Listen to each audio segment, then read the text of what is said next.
Hello friends, આજે આપણે બનાવીશું રક્ષાબંધન સ્પેશિયલ રેસીપી, જેમાં આપણે બનાવીશું લીલા નાળિયેરની બરફી કે હલવો કે ખાદીમ પાક.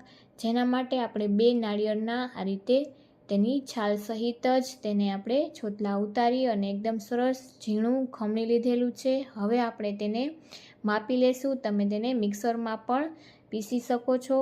તો આ રીતે આપણે તેને ખમણીને લઈ લીધેલું છે અને હવે આપણે તેને માપી લેશું. તો જેના લીધે આપણે માપ કરવાને લીધે આપણે બીજી વસ્તુ પણ તે જ પ્રમાણે ઉમેરીશું. જો તમે પરફેક્ટ માપથી બનાવશો તો પહેલી જ વારમાં પણ તમારો પણ આ રીતે હલવો કે પાક એકદમ પરફેક્ટ જ બનીને તૈયાર થશે. તો આ રીતે આપણે 2 બાઉલ ઉમેરેલા અને આ રીતે હજુ આપણે ભરી લેશું. તો ફરીથી આપણે 1 બાઉલ જેટલો, તો આ કુલ થઈને ટોટલ આપણે આ રીતે 3 બોલ નાના તે આપણે છીણ તૈયાર થયેલું છે. તો હવે તે જ મુજબથી આપણે તેમાં દૂધ ઉમેરી દઈશું. તો 3 બોલની સામે આપણે 1 લીટર જેટલું દૂધ ઉમેરી દઈશું. અને દૂધ તમે કોઈ પણ રેગ્યુલર લઈ શકો, તમે ગરમ કરેલું લઈ શકો કે તમે કાચું દૂધ પણ લઈ શકો. દૂધ છે તે ગરમ થઈ જાય ત્યારબાદ આપણે તે જ બોલના માપથી ખાંડ ઉમેરીશું. તો આપણે આ રીતે પોણી વાટકી જેટલી આપણે ખાંડ ઉમેરેલી છે. કુલ ટોટલ આપણે આ વાટકીના જ માપથી આપણે 1.5 વાટકી ખાંડ ઉમેરેલી છે. તો આપણે 400 ગ્રામ જેટલું છીણ તૈયાર થયેલું છે 3 બોલ, તેની સામે આપણે 1.5 વાટકી જેટલી આપણે ખાંડ ઉમેરેલી છે. તો આ છે પરફેક્ટ માપ છે. જો તમે વધારે ઉમેરશો તો એકદમ વધારે પડતો ગળ્યો થઈ જશે. આ પરફેક્ટ માપથી તમારો હલવો બનીને તૈયાર થશે. અને જો તમને વધુ પસંદ હોય તો તમારે આ રીતે 2 વાટકીની ઉપર પોણી વાટકી જેટલું તમારે ખાંડ ઉમેરી દેવાની. તો આ રીતે આપણે એકદમ સરસ ખાંડને ચલાવીને મિક્સ કરી લેશું.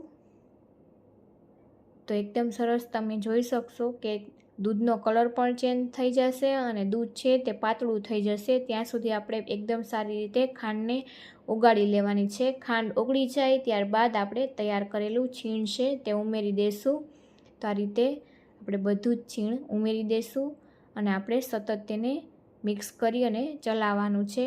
તો આ હલવો છે તે એકદમ સરસ ટેસ્ટી બનીને તૈયાર થાય છે. અને આજે આપણે ખૂબ જ ઓછી વસ્તુમાંથી બનાવીશું અને આ રીતે આપણે બધું જ છીણ ઉમેરી દઈશું અને આપણે એકદમ સરસ મિક્સ કરી અને તેને ચલાવતા રહીશું. તો ફ્લેમ છે તે આપણે મીડિયમ કરી નાખશું અને મીડિયમ ફ્લેમ પર આપણે તેને એકદમ સરસ સતત ચલાવતા રહીશું, જેથી કરીને દૂધ નીચે બેસી ન જાય. હું તમને તેમાં થતા ચેન્જીસ થોડી વારે બતાવીશ કે કેવા એકદમ સરસ દૂધ છે તે ઓછું થતું જશે અને આ રીતે એકદમ સરસ આપણું છીણ છે તે સરસ મિક્સ થઈ જશે દૂધ સાથે અને એકદમ સોફ્ટ થઈ જશે. જો ફ્લેમ આપણે હાઈ રાખીશું તો દૂધ છે તે તો બળી જશે, પરંતુ આપણું જે છીણ છે તે એકદમ કડક રહી જશે. તો પાક છે તે ખાવામાં તેટલો સોફ્ટ નહીં લાગે. તેથી આપણે મીડિયમ ફ્લેમ પર જ તેને આ રીતે ચલાવવાનું છે. તેમાં કોઈ પણ જાતની ઉતાવળ કરવાની નથી. એકદમ આ રીતે મીડિયમ ફ્લેમ પર સતત આપણે તેને આ રીતે ચલાવતું જ રહેવાનું છે, જેથી કરીને દૂધ નીચે બેસી ન જાય. તો આ રીતે થોડીવાર ચલાવ્યા બાદ તમે જોઈ શકો છો કે દૂધ પ્રમાણમાં ઓછું થઈ ગયું છે. તો આ રીતે એકદમ સરસ આપણે તેને ચલાવતા જ રહીશું. તો આ રીતે રક્ષાબંધન સ્પેશિયલ આ મીઠાઈ બનીને તૈયાર થશે. તો જો તમે એકવાર આ રેસીપીથી બનાવીને ટ્રાય કરશો તો તમારા ભાઈ અને તમારા પરિવારના બધા જ સભ્યોને ખૂબ જ પસંદ આવશે. તો આ રીતે આપણે તેને 20 મિનિટ જેવું ચલાવેલું. તો તમે જોઈ શકો છો કે 20 મિનિટમાં એકદમ સરસ બધું જ દૂધ બળી ગયું છે. હવે આપણે તેમાં 4 ચમચી જેટલું ઘી ઉમેરી દઈશું.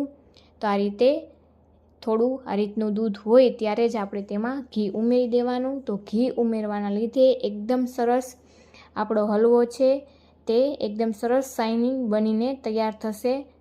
તો તમે જોઈ શકો છો કે એકદમ સરસ મિક્સ થઈ જશે. તો એકદમ સરસ આપણો હલવો છે તે એકદમ સોફ્ટ પણ બનશે અને ઘીની એકદમ સરસ સુગંધ પણ આવવા લાગી છે. હવે આપણે આ રીતે એકદમ સરસ 3 થી 4 મિનિટ જેવું તેને ચલાવી અને ઘી સાથે મિક્સ કરી લેશું. તો આ રીતે 20 થી 25 મિનિટ જેટલું આપણે ટોટલ હલાવવામાં સમય લાગે છે, પરંતુ આ મીઠાઈ છે તે ખૂબ જ ટેસ્ટી અને બજાર કરતાં શુદ્ધ બનીને તૈયાર થાય છે। તો આ રીતે સતત આપણે ચલાવતા રહીશું। તહેવારોના સમયમાં બહાર મીઠાઈ મોંઘી પણ મળતી હોય છે અને ભેળસેળવાળી પણ મળતી હોય છે।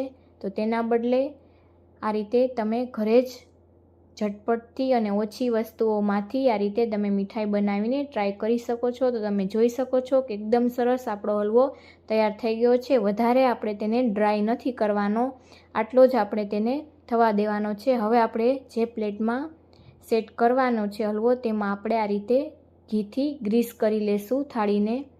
તો આ રીતે ગ્રીસ કરી અને આપણે તેમાં બધો જ હલવાને તેમાં ઉમેરી દઈશું અને એકદમ સરસ તેને સપાટીને પાથરી લેશું। તો આ રીતે બધો જ હલવો આપણે ઉમેરી દઈશું। તો છે ને એકદમ નેચરલ વસ્તુમાંથી અને ઝટપટ બનીને તૈયાર થઈ જાય છે। જો તમને એલચી પાવડર પસંદ હોય તો તે પણ તમે ઘી ઉમેરો ત્યારે તમે તેને પણ ઉમેરી શકો છો, પરંતુ આપણે આજે નેચરલી જ બધી જ વસ્તુ ઓછી જ ઉમેરી અને બનાવેલો છે। હવે આપણે તેને સેટ થવા માટે રાખી દીધેલો હતો, તો આપણે તેને ઓછા સમયમાં લેવા માટે આપણે તેને ફ્રીઝરમાં અડધી કલાક માટે રાખેલો હતો। જો તમારી પાસે વધુ સમય હોય તો તમે બહાર પણ કલાક રાખી શકો છો, પરંતુ આ રીતે આપણે અડધી કલાક ફ્રીઝરમાં રાખી અને લઈ લીધેલો છે અને આ રીતે આપણે તેના પીસીસ કરી લેશું। તો એકદમ ટેસ્ટી આપણો હલવો છે તે બનીને તૈયાર થઈ ગયો છે। તો તમે પણ આ વ્રત કે ઉપવાસમાં ખાઈ શકાય તે માટે બેસ્ટ મીઠાઈ છે। તો એકવાર આ રેસીપીથી જરૂરથી બનાવીને ટ્રાય કરજો। તો આ રીતે આપણે તેના ચોરસ પીસીસ કરી લેશું। તો આપણે તેને અડધી કલાક માટે ફ્રીજમાં રાખેલો હતો ફ્રીઝરમાં, જેથી હજુ આપણો હલવો છે તે થોડો સોફ્ટ છે। હજુ આપણે તેને જો થોડી વાર વધુ રાખીશું તો એકદમ સરસ તેના પીસીસ તૈયાર થશે। તો આપણે તેને સાઈડના પીસીસ કાઢીને લઈ લીધેલા છે, જેથી એકદમ સરસ આપણે બધા જ હલવાના પીસીસને આ રીતે અલગ કરી શકીએ। તો આ રીતે આપણે બધા જ પીસીસને અલગ કરી લેશું। તો તમે જોઈ શકો છો કે એકદમ આપણો સોફ્ટ એવો હલવો બનીને તૈયાર થઈ ગયો છે। તો હવે આપણે પીસીસને પ્લેટમાં લઈ લેશું અને તમે તેને તેમાં આ રીતે પિસ્તાની કતરણ ઉમેરીને આ રીતે આપણે સર્વ કરી લેશું। તો તમારે મનપસંદના કોઈપણ ડ્રાયફ્રૂટ ઉમેરી શકો। જો તમને વિડીયો ગમ્યો હોય તો વિડીયોને લાઇક કરજો, શેર કરજો, ચેનલને સબસ્ક્રાઈબ કરજો। Thank you.